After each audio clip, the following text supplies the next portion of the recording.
This is Boomer Life on CL 650. Welcome back to Boomer Life on CL 650 and an hour discussion with our friends from the Alzheimer's Society of British Columbia. CEO Maria Howard is here in the studio along with another guest. We have Patrick Tam with us today. Now, Patrick is the eldest of two sons. His father, Michael, was diagnosed with early onset Alzheimer's disease back in the year 2010. Patrick volunteers with the Alzheimer's Society of BC for the investors group Walk for Alzheimer's. Patrick is also an Alzheimer's advocate and frequently participates with his father and his mom in the program Minds in Motion. So Patrick, thanks for joining us today. Thanks for inviting me. Tell us a little bit about your personal experience with dementia, because it sort of came up into your family when your dad got the diagnosis in 2010. So take us back to that time. Yeah. We had suspected for a few years that something wasn't quite right. It actually took us a whole year before we were able to get the diagnosis. So that was back in 2010. And we felt lost at that point.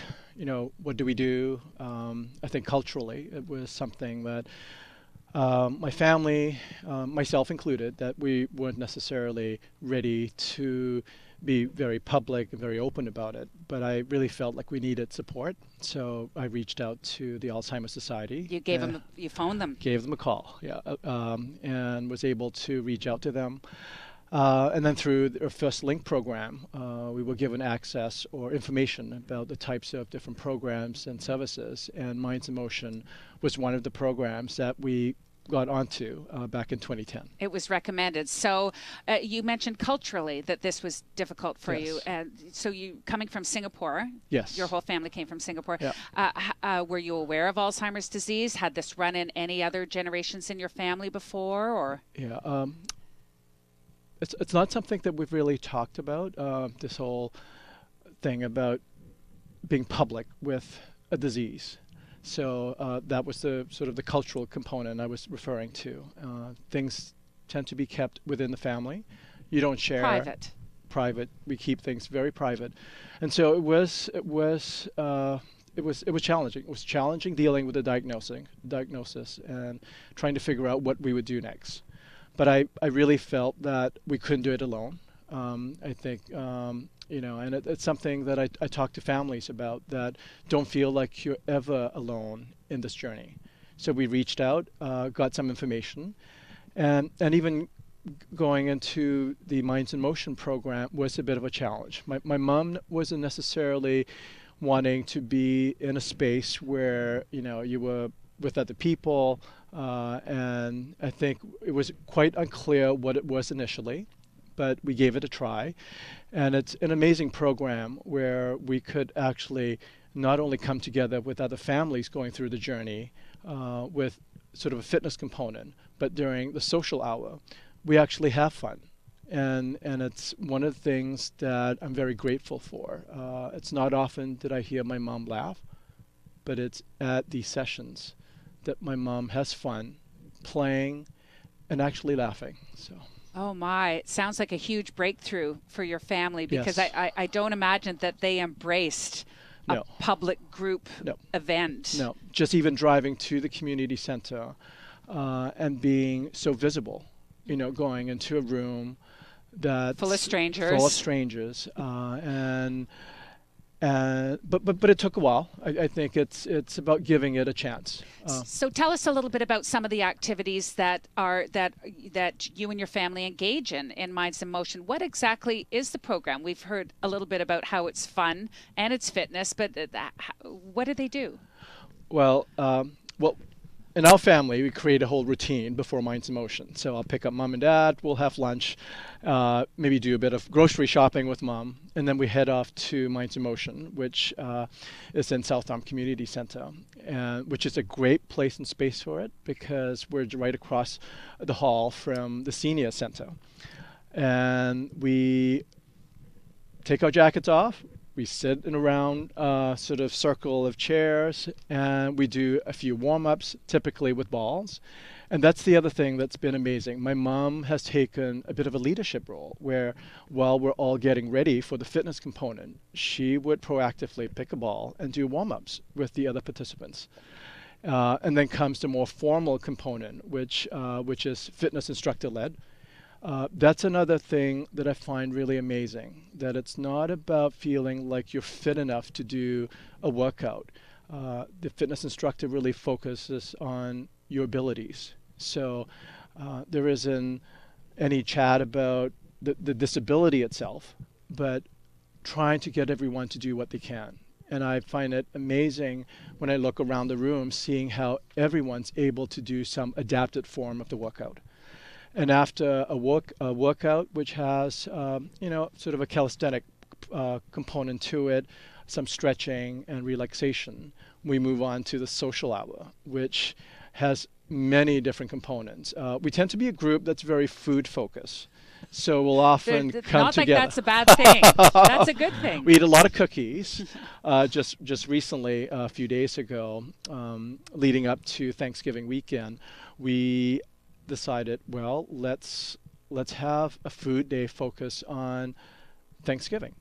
And so we shared pies. Some were homemade, some were store-bought.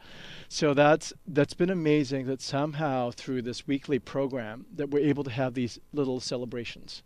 On a regular week, we'll have cookies, we'll play different games.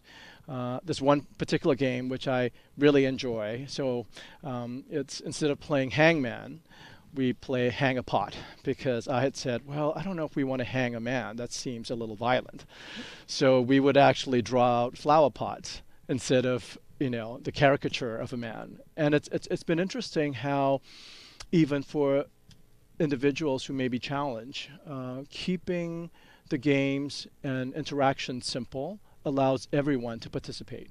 So your father was the one who received the diagnosis in 2010. How do you see him changing and responding in this Minds in Motion program? One of the things that's a bit of a challenge for myself and for my mom and even my younger brother with exercise, with fitness, is as a family member, it's hard to take a family member out for some exercise. But at Minds in Motion, Dad is just on top of it.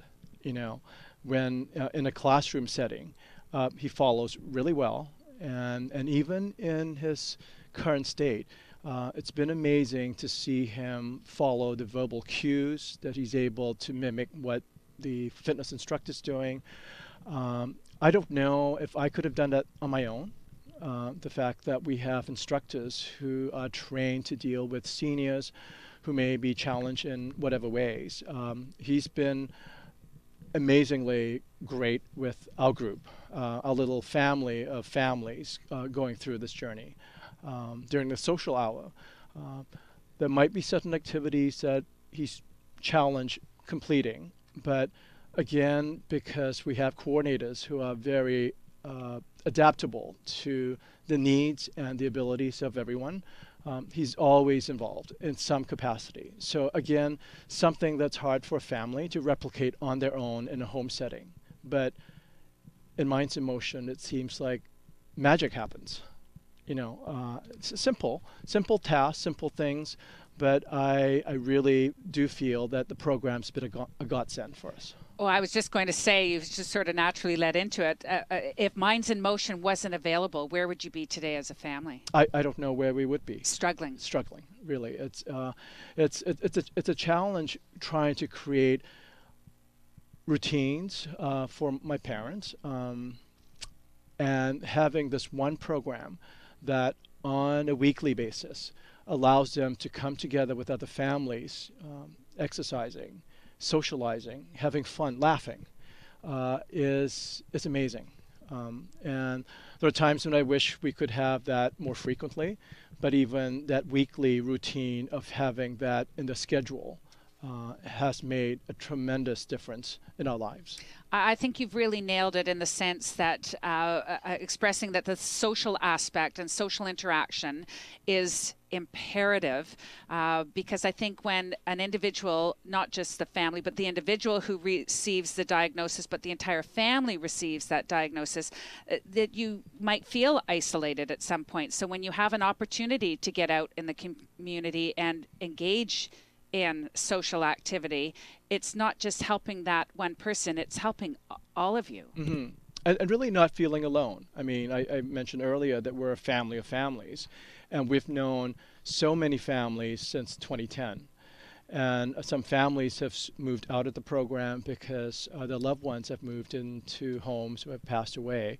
But my mom, for example, still meet with a group of the ladies every other week to have coffee and to catch up. And that's one of the sort of other side benefits of Minds in Motion. It's been able to bring people together. It's helped us build community. So even outside of the formal program, my mom has a connection with, her lady friends, and they're able to keep supporting each other in a more informal way. Maria, I think Patrick has just completely described why initially you would have started this program, Minds in Motion.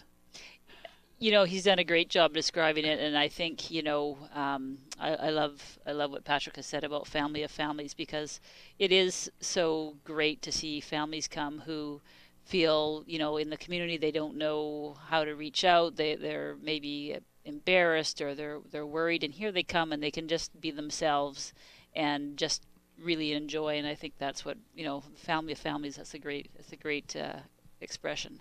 Patrick Tam, thank you very much for your story and for all the volunteer work that you do for the Alzheimer's Society. Hope to see you one day at the annual Walk for Alzheimer's. Thank you. Thanks for joining us today. This is Boomer Life, and coming up next, we're going to be speaking with the Minds in Motion coordinator to find out more benefits of this program for persons with Alzheimer's disease and other dementias. That's next on CIAL 650. Canada's only weekly radio show dedicated to the baby boomer lifestyle. This is Boomer Life on CIAL 650.